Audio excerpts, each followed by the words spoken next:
Okay, good morning. अगले class में हमने क्या निराश हुआ जाए चैप्टर 3 उसकी यहाँ तक हमने समझ ली थी कि भारतवर्ष है वो वस्तुओं के भौतिक वस्तुओं के संग्रह को अधिक महत्व नहीं देता है। फिर भी कुछ कुछ कमियां है वो लेखक को निराश कर रही है, मगर लेखक ही कहते हैं कि हमें यहाँ निराश होना नहीं है, हमें इसके सामने इसका डटकर सामना करना है। पेज नंबर 8 पे दूसरा पैराग्राफ। हुआ यह है कि इस देश के कोटि कोटि दरिद्र जनों की हीन अवस्थाओं को दूर करने के लिए ऐसे अनेक कायदे कानून बनाए गए हैं जो कृषि उद्योग, वाणिज्य, शिक्षा और स्वास्थ्य की स्थिति को अधिक उन्नत और सुचारू बनाने के लक्ष्य से प्रेरित है। कोटि कोटि यानी करोड़ों, तो लेखक कहते हैं कि करोड़ों दरिद्र जन, दरिद्र यानी गरीब, करोड़ों गरीब लोगों के लिए है यहाँ कायदे कानून बनाए गए हैं। ऐसे ऐसे कायदे कानून बनाए गए हैं, शिक्षा के कायदे कानून है, कृषि खेती के, उद्योग के, स्वास्थ्य के, तो अनेक कायदे कानून यहाँ बनाए गए हैं। परंतु जिन लोगों को इन कार्यों में लगना है उनका मन हर समय पवित्र नहीं रहता। तो इन लोगों, जो दरिद्र जन है, जो खेती करते हैं, जो शिक्षा और स्वास्थ्य की स्थिति में अधिक उन्नत, उसको कुछ अच्छा करना है, जो वाणिज्य, हमारे देश की जो अर्थव्यवस्था है उसको सुधारना है, उन स्थानों पर अच्छे अच्छे कायदे कानून, अच्छे अच्छे लोगों को बिठाया गया है, मगर उन लोगों का मन पवित्र नहीं होता, वो रिश्वत, उन लोगों का मन हमेशा निष्ठा से काम करने वालों में से वो नहीं होते, उसका मन, उसमें कुछ ना कुछ अपवित्रता आ जाती है। प्रायः वे ही लक्ष्य को भूल जाते हैं और अपनी ही सुख सुविधा की ओर ज्यादा ध्यान देने लगते हैं। जो इन कायदे कानून के लिए जो बड़े लोगों को, एजुकेटेड लोगों को, बड़े बड़े लोगों को बिठाया गया है ना, वो क्या करते हैं, जो उसे ड्यूटी दी गई है ना, वो भूल जाते हैं और अपने ही सुख सुविधा के बारे में सोचने लगते हैं। अपना कहाँ फायदा है वहाँ वो सोचते हैं। व्यक्ति चित्त सब समय इस आदर्शों द्वारा चलित नहीं होता। जितने बड़े पैमान पर इन क्षेत्रों में मनुष्य की उन्नति के लिए विधान बनाए गए, उतनी ही मात्रा में लोभ, मोह जैसे विकार की विस्तृत होते गए। तो लोभ, मोह जैसे विकार, जैसे ही आदर्श है, आदर्श को भूलते गए हैं और मनुष्य के अंदर लोभ ने, लालच ने, विकार और विकृति आने लगती है। लक्ष्य की बात भूल गई। जो उसका लक्ष्य है, उसके जो पद पर बिठाया गया है, वहाँ उसका क्या कार्य है वो भूल जाता है। आदर्शों को मजाक का विषय बनाया गया और संयम को दकियानुसी मान लिया गया। दकियानुसी यानी पुराने ख्यालों वाला। आदर्श को तो मजाक बनाया गया है और संयम, जो संयम हमें रखना है अपने लोभ पर, संयम रखना यानी हमें काबू रखना है, उसको वो पुराने जमाने का ख्याल मानते हैं। परिणाम जो होना था वो हो रहा है। अभी आप परिणाम इसका समाज में देख रहे हो। ये लोग ऐसे बन गए हैं, यह कुछ थोड़े से लोगों के बढ़ते हुए लोभ का नतीजा है। तो यहाँ द्विवेदी जी कहते हैं कि ये अभी थोड़े ही लोग ऐसे हैं जिसका लोभ का ये नतीजा हमें मिल रहा है, परंतु इससे भारतवर्ष के पुराने आदर्श और भी अधिक स्पष्ट रूप से महान और उपयोगी दिखाई देने लगते हैं। तो इससे भारतवर्ष के ये सब लोगों की वजह से भारतवर्ष के जो आदर्श है ना, वो हमें स्पष्ट दिखाई देते हैं कि अभी हमें भारतवर्ष के आदर्शों को मानना है। ऐसा करेंगे तो समाज है वो दुख में डूब जाएगा। भारतवर्ष सदा कानून को धर्म के रूप में देखता आ रहा है। भारत ने कानून को धर्म माना है, हम हमारे कानून को देवी मानते हैं। ओके, तो भारत में कानून को धर्म माना है, धर्म के रूप में हम उसे देखते हैं। हम गीता जी पर हाथ रखकर वहां उसको सच बुलवाते हैं। तो यहाँ धर्म आता है कानून में। आज एकाएक कानून और धर्म में अंतर कर दिया गया है, मगर आज उसमें भी कानून और धर्म में बीच एक खाई हो गई है। धर्म को धोखा नहीं दिया जा सकता, कानून को दिया जा सकता है। मन द्विवेदी जी कहते हैं भले ही धर्म को हम धोखा नहीं दे सकते, वो तो भगवान देखता है, मगर कानून को हम धोखा आसानी से दे सकते हैं झूठ बोल के। यही कारण है कि लोग धर्मभीरु है। धर्मभीरु यानी अभी थोड़ा थोड़ा धर्म से डरते हैं। धर्म से डरने के कारण ही अभी हमारे थोड़ी थोड़ी जो भ्रष्टाचार और वो है वो कम हो गए हैं। धर्म है इसलिए ही अभी लोग डर रहे हैं कि हमें वहीं भगवान सजा देगा।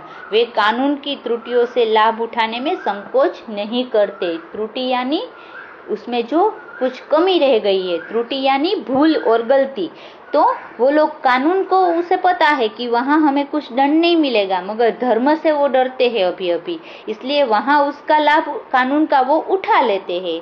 इस बात के पर्याप्त प्रमाण खोजे जा सकते हैं कि समाज के ऊपरी वर्ग में चाहे जो भी होता रहा हो, भीतर भीतर भारतवर्ष अब भी यह अनुभव कर रहा है कि धर्म कानून से बड़ी चीज है। भले ही द्विवेदी जी कहते हैं कि समाज में भ्रष्टाचार हो, मगर अंदर अंदर आज भी लोगों के अंदर धर्म के प्रति मान सम्मान है, धर्म से वो डरते हैं। अब भी सेवा, ईमानदारी, सच्चाई और आध्यात्मिकता के मूल्य बने हुए हैं। अभी लोगों के हृदय में किसी की सेवा करना, ईमानदारी करना, सच्चाई और पवित्रता जैसे भाव भारत के लोगों के हृदय में अभी भी है। वे दब अवश्य गए हैं लेकिन नष्ट नहीं हुए हैं। द्विवेदी जी कहते हैं आज वो दब गए हैं, इन भ्रष्टाचार, ये ठगी डकैती में ये दब गए हैं अच्छे अच्छे मूल्य, मगर अभी नष्ट नहीं हुए हैं। आज भी वह मनुष्य से प्रेम करता है, महिलाओं का सम्मान करता है, झूठ और चोरी को गलत समझता है, दूसरों को पीड़ा पहुंचाने को पाप समझता है। आज भी समाज में ऐसे लोग हैं जो महिलाओं को आदर सत्कार, स्त्रियों का सम्मान करता है, चोरी से डरता है, झूठ बोलने से डरता है, दूसरों को दुख पहुंचाने से डरता है। हर आदमी अपने व्यक्तिगत जीवन में इस बात का अनुभव करता है। हर एक आदमी अपने व्यक्तिगत जीवन में ये गुण तो सभी में है ही। समाचार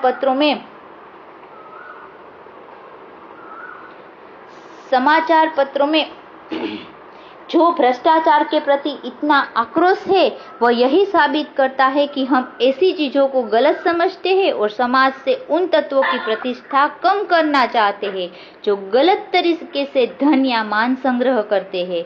तो यहाँ समाचार पत्र में भी हम कहते हैं कि जो काम हम कर रहे हैं वो बहुत गलत है। ये गलत बात है कि हम झूठ काम करके धन का संग्रह करें, हम झूठ काम करके धन का संग्रह करें और मान सम्मान का संग्रह करें, हम किसी का माल सामान का संग्रह करें। ये बहुत गलत काम है।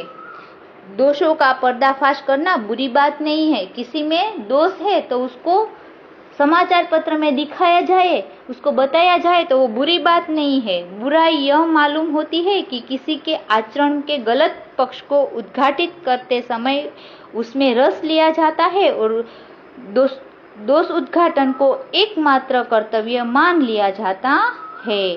तो बुराई कहाँ मालूम होती है कि किसी के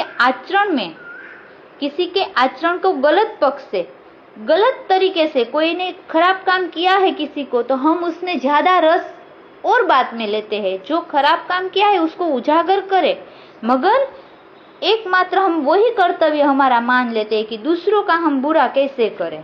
तो ये बात बहुत गलत है। बुराई में रस लेना बुरी बात है। किसी ने बुरा किया नहीं कि उसके पीछे हम हजारों बातों करने लगते हैं। तो द्विवेदी जी कहते हैं कि ये पर्दाफाश न्यूज़पेपर में, टीवी में दिखाया जाता है, उसकी गलती तो वो देखनी है, मगर उसके पीछे पड़ जाना, बुराई करना, वो अच्छी बात नहीं है। अच्छाई को उतना ही रस लेकर उजागर न करना और भी बुरी बात है। और जो अच्छी बात होती है ना, किसने अच्छा काम किया है ना, तो वो हम नहीं बोलेंगे। तो अच्छी बात को हम ज्यादा उजागर नहीं करेंगे, बुरी बात को हम बार बार 10 लोगों के सामने कहने जाएंगे, तो ये बुरी बात है। सैकड़ों घटनाएं ऐसी घटती है जिन्हें उजागर करने से लोग चित्त में अच्छाई के प्रति अच्छी भावना जागती है। तो हमारे साथ ही सैकड़ों ऐसी बात बनती है, तो जिसे हम उजागर करें ना, तो लोगों में अच्छाई, हम अच्छी बात लोगों से करेंगे ना, तो उनमें भी अच्छाई के गुण आएंगे। तो ऐसे उदाहरण भी लेखक ने दिए हैं कि अच्छी बातों को तो हमें जल्दी से जल्दी उजागर करना है, लोगों को बताना है कि ये अच्छा, इस आदमी ने ये अच्छा काम किया, इस आदमी ने ये अच्छा काम किया, वो हमें जल्दी बताना है। तो यहाँ एक उदाहरण द्विवेदी जी देते हैं।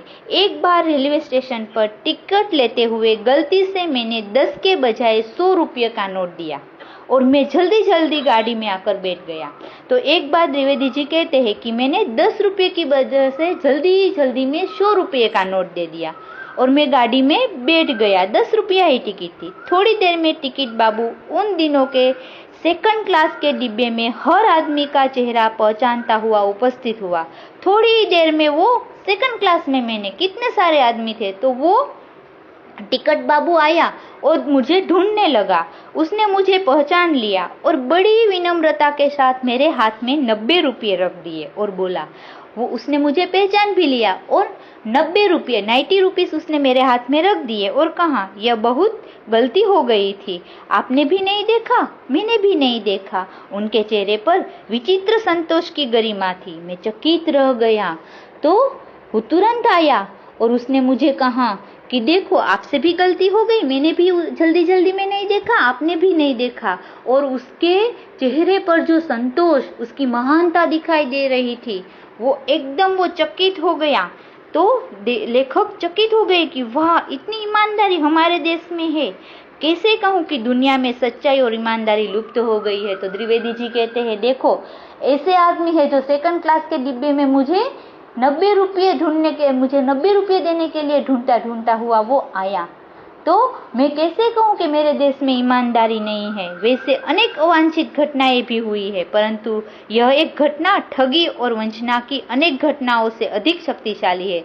वैसे तो द्विवेदी जी कहते हैं कि मेरे साथ अनेक ऐसी घटनाएं हुई है, मगर जो किसी के पैसे ले लेना और चोरी की जो घटना है, उनके लिए ये उदाहरण मुझे बहुत अच्छा लगता है। अभी एक बात और है। एक बार मैं बस यात्रा कर रहा था। एक बार द्विवेदी जी बस यात्रा कर रहे थे। मेरे साथ मेरी पत्नी और 3 बच्चे भी थे। बस में कुछ खराबी थी, रुक रुक कर चलती थी। गंतव्य से कोई 5 मील पहले ही एक निर्जन सुनसान स्थान में बस ने जवाब दे दिया। जवाब देना यानी बंद हो जाना। तो मैं और मेरी पत्नी और 3 बच्चों के साथ बस में जा रहे थे और एकदम सुनसान रास्ता आया तो बस बंद हो गई। बस में यात्री घबरा गए, एकदम जंगल वाला रास्ता, और यात्री तो सब घबरा गए, यहाँ तो कुछ नहीं मिलेगा। कंडक्टर ऊपर गया और एक साइकिल लेकर चलता बना। उसमें क्या हुआ, कंडक्टर है वो तो बस के ऊपर गया, ऊपर से साइकिल उतारी और साइकिल लेकर चला गया। लोगों को संदेह हो गया कि हमें धोखा दिया जा रहा है। लोगों को शंका होने लगी कि ये बस ड्राइवर या कंडक्टर मिलकर हमें कुछ धोखा देने वाले हैं, क्योंकि वो तो अपनी साइकिल लेके चला गया। बस में बैठे लोगों ने तरह तरह की बातें शुरू की। बस में लोग बातें करने लगे कि हमें तो ये जंगल रास्ते में छोड़कर कंडक्टर तो साइकिल लेके चला गया। किसी ने कहा यहाँ डकैती होती है, 2 दिन पहले इसी तरह एक बस को लूट लिया गया था। तो कोई तो मुसाफिर कहने लगा अभी यहाँ डाकू आएंगे, 2 दिन पहले इसी स्थान पर डाकू आकर बस को लूट लिया था। परिवार सहित अकेला में ही था। तो पूरा परिवार, लेखक कह रहे हैं कि मैं परिवार के साथ था। बच्चे पानी पानी चिल्ला रहे थे। मेरे छोटे छोटे बच्चों को पानी की प्यास लगी थी और निर्जन जंगल था, तो बच्चे चिल्ला रहे थे पानी पीना है, पानी पीना है। पानी का कहीं ठिकाना न था, पानी तो कहीं मिल नहीं रहा था। ऊपर से आदमियों का डर समा गया था और ऊपर से सब लोग डरे हुए थे, इतना डरे हुए थे। कुछ नौजवानों ने ड्राइवर को पकड़कर मारने पीटने का हिसाब बनाया। उसमें से कुछ नौजवान यात्री थे, उसने ड्राइवर को पकड़ लिया और मार पीटने की तैयारी करने लगे। ड्राइवर के चेहरे पर हवाइयाँ उड़ने लगी। हवाइयाँ उड़ना यानी वो एकदम डर गया। ड्राइवर के चेहरे पर तो डर आ गई कि अभी मुझे ये लोग मारेंगे। लोगों ने उसे पकड़ लिया, लोगों ने एकदम उसे पकड़ लिया। वो बड़े कातर ढंग से मेरी ओर देखने लगा और बोला, तो कातर ढंग से देखना, तो एकदम भयभीत होकर, कातर ढंग से यानी भयभीत होकर देखना। वो एकदम भयभीत होकर, लेखक कहते हैं, मेरी ओर देखने लगा और बोला, हम लोग बस का कोई उपाय कर रहे हैं, बचाइए, ये लोग मारेंगे। तो लेखक ने कहा कि वो मेरी ओर देखते हुए एकदम भयभीत होकर कहने लगा, कातर ढंग से यानी भयभीत होकर, कि मुझे बचा लो, हम दूसरी बस की व्यवस्था करेंगे, ये लोग मुझे मारेंगे। डर तो मेरे मन में भी था, पर उसकी कातर मुद्रा देखकर मैंने यात्रियों को समझाया कि मारना ठीक नहीं है। डर तो मैं भी रहा था कि अभी बस यहाँ डाकू आएंगे और लूटेंगे और ये बस ड्राइवर और कंडक्टर मिले हुए हैं, मगर उसकी जो डर की मात्रा, मैंने ड्राइवर के मुंह पर जो डर की मात्रा देखी ना, मैंने लोगों को समझाया कि मारना ठीक बात नहीं है, परंतु यात्री इतने घबराए गए कि मेरी बात सुनने को तैयार नहीं हुए। कहने लगे, इसकी बातों में मत आइए, धोखा दे रहा है। मगर यात्रियों ने कहा कि आप इसकी बात में मत आइए, ये धोखा हमें दे रहा है, कंडक्टर को पहले ही डाकुओं के यहाँ भेज दिया है, तो ये कंडक्टर को उसने डाकू को बुलाने के लिए भेज दिया है। अभी कंडक्टर डाकू लेकर आएगा, हमें लूट लेगा और ये यहाँ है। मैं भी बहुत भयभीत था, पर ड्राइवर को किसी तरह मारपीट से बचाया। लेखक ने कहा कि मुझे भी डर लग रहा था, मगर मैंने ड्राइवर को फिर भी बचाया कि नहीं नहीं, हमें उसे मारना नहीं है। लोगों ने ड्राइवर को मारा तो नहीं, भोजन और पानी के लिए व्याकुल थे। सब लोग को भूख लगी थी और पानी के लिए व्याकुल हो रहे थे। मेरी और मेरी पत्नी की हालत बुरी थी। मैं और मेरी पत्नी बहुत हैरान परेशान थे। मेरी बच्चों को बहुत प्यास लगी थी। लोगों ने ड्राइवर को मारा तो नहीं, पर उसे बस से उतारकर एक जगह घेर कर रखा था। लोगों ने ड्राइवर को बीच में बिठा दिया और उसे घेर कर रखा था। कोई भी दुर्घटना होती है तो पहले ड्राइवर को समाप्त कर देना उन्हें उचित जान पड़ा। उसने कहा कि जैसे ही डाकू आएंगे, कोई भी खराब दुर्घटना होगी तो पहले इस ड्राइवर को हम मार ही देंगे। ये गिड़गिड़ाने का कोई विशेष अवसर नहीं पड़ा। इसी समय क्या देखता हूँ कि एक खाली बस चली आ रही है और उस पर हमारा बस कंडक्टर भी बैठा हुआ है। उसने आते ही कहा, अड्डे से नई बस लाया हूँ। कितनी देर बीत गई तो अचानक से एक दृश्य दिखाई पड़ा। एक खाली बस आ रही थी और उसमें जो कंडक्टर था ना, साइकिल लेके चला गया, वो उस बस में बैठा था और वो आते ही कहने लगा कि मैं एक और बस लेने गया था, इस पर बैठिए, आप लोग सब इसमें बैठ जाइए। वह बस चलाने लायक नहीं है, क्योंकि ये बस अभी चलाने लायक नहीं है, इसलिए नई बस में आप बैठ जाइए। फिर मेरे पास एक लोटे में पानी और थोड़ा दूध लेकर आया। वो कंडक्टर एक लोटे में बड़ा सा लोटा भरकर पानी और दूध लेकर मेरे पास आया और बोला, पंडित जी, बच्चों का रोना मुझसे देखा नहीं गया। कंडक्टर ने कहा कि बच्चे जो रहते हैं ना, वो मुझसे देखा नहीं जा रहा है। वही दूध मिल गया, थोड़ा लेता आया तो यात्रियों में भी फिर जान आई। तो कंडक्टर तो अच्छा था, उसने कहा कि मैं दूध और पानी भी आप लोगों के लिए लेकर आया हूँ, इन बच्चों को दे दो। तो यात्रियों को तो शांति मिली कि हाश, हमें कुछ दुर्घटना हुई नहीं। सबने उसे धन्यवाद किया, सबने उसका आभार माना, ड्राइवर से माफी मांगी और 12 बजे से पहले ही सब लोग बस अड्डे पहुंच गए और सब लोग ड्राइवर से भी माफी मांगी और बस अड्डे पर पहुंच गए। तो यह उदाहरण लेखक के जीवन में यह घटना बनी थी। कैसे कहूँ कि मनुष्यता एकदम समाप्त हो गई है? तो द्विवेदी जी कहते हैं, ऐसी घटना बनी तो मैं कह सकता हूँ कि मेरे भारत देश में मनुष्यता समाप्त हो गई है। कैसे कहूँ कि लोगों में दया माया रह नहीं गई है? तो मैं कैसे कह सकता हूँ कि लोगों में दया और माया नहीं है? जीवन में न जाने कितनी ऐसी दुर्घटना हुई है जिन्हें मैं भूल नहीं सकता। तो मेरे जीवन में तो कितनी सारी दुर्घटना है जिसे मैं भूल नहीं सकता। ठगा भी गया हूँ, धोखा भी खाया है। तो मुझे किसी ने लूट भी लिया है और मैंने किसी से धोखा भी खाया है, परंतु बहुत कम स्थलों पर विश्वासघात नाम की चीज मिलती है। मगर इससे विश्वासघात मुझे बहुत कम स्थलों पर मिला है, तो ये मैं याद नहीं रखता। मैं अच्छी बातें याद रखता हूँ। लेखक कहते, केवल उन्हीं बातों का हिसाब रखो जिनमें धोखा खाया है तो जीवन कष्टकर हो जाएगा। परंतु ऐसी घटनाएं भी बहुत कम नहीं है जब लोगों ने अकारण सहायता की है। तो वो भी मैंने याद रखा है कि मैं ठगा हूँ, धोखा खाया है, मगर उस समय मुझे जीवन में कष्ट भी मिला है, मुझे दुख भी हुआ है। मगर ऐसी घटनाएं भी बहुत कम नहीं हुई है कि मुझे अकारण किसी ने मुझे बिना कारण के सहायता भी की है। निराश मन को ढाढ़स दिया है। निराश मन को ढाढ़स दिया है। ढाढ़स यानी तसल्ली, ढाढ़स देना यानी तसल्ली देना। तो मैं मेरे निराश मन को ये अच्छी अच्छी घटना याद करके उसको तसल्ली देता हूँ कि तुम निराश मत हो, तुमने धोखा खाया है, तुम ठगी भी हुए हो, मगर तुम्हें अच्छे अच्छे लोग भी जीवन में मिले हैं और हिम्मत बढ़ाई है। तो इन लोगों ने जो अच्छी घटना बनी है उसने मेरे मन को तसल्ली भी दी है और मेरी हिम्मत भी बढ़ाई है। कविवर रविंद्रनाथ ठाकुर ने अपने एक प्रार्थना गीत में भगवान से प्रार्थना की थी कि संसार में केवल नुकसान ही उठाना पड़े, धोखा ही खाना पड़े, तो ऐसे अवसरों पर भी हे प्रभु मुझे ऐसी शक्ति दो कि मैं तुम्हारे ऊपर संदेह न करूं। खास अंडरलाइन करना।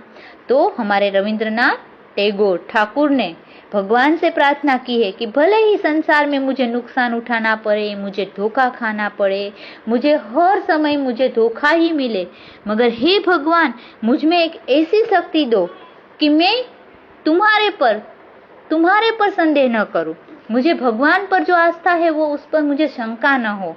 तो इस प्रार्थना के द्वारा समाज में भले गंदे लोग हैं, इसके साथ अच्छे लोग भी हैं, तो हमें शंका नहीं करनी है। मनुष्य की बनाई विधियां गलत नतीजे तक पहुंच रही है तो इन्हें बदलना होगा। तो मनुष्य की जो अभी नीतियां है वो गलत नतीजे हम गलत नतीजे कर रहे हैं, हम उस पर पहुंचते हैं, मगर हमें वो बदलना है। जो गलत बात सोचते हैं ना उसे हमें बदलना है। वस्तुतः आए दिन इन्हें बदला ही जा रहा है, लेकिन अब भी आशा की ज्योति बुझी नहीं है। महान भारतवर्ष को पाने की संभावना बनी हुई है, बनी रहेगी। तो त्रिवेदी जी कहते हैं कि अभी भले गलत बात हमारे समाज में हो रही है, मगर मुझे आशा है, मेरी आशा की ज्योति अभी अमर है, वो बुझी नहीं है। महान भारतवर्ष, जो भारतवर्ष को मुझे महान देखना है, वो संभावना, वो मेरी जो इच्छा है वो भी मेरी बनी हुई है और हमेशा भविष्य में भी बनी रहेगी। मेरे मन निराश होने की जरूरत नहीं है। तो द्विवेदी जी कहते हैं कि ये मेरा मन, तू निराश मत हो, अभी भी भारत देश में अच्छाई है, सभी में अच्छे अच्छे गुण है।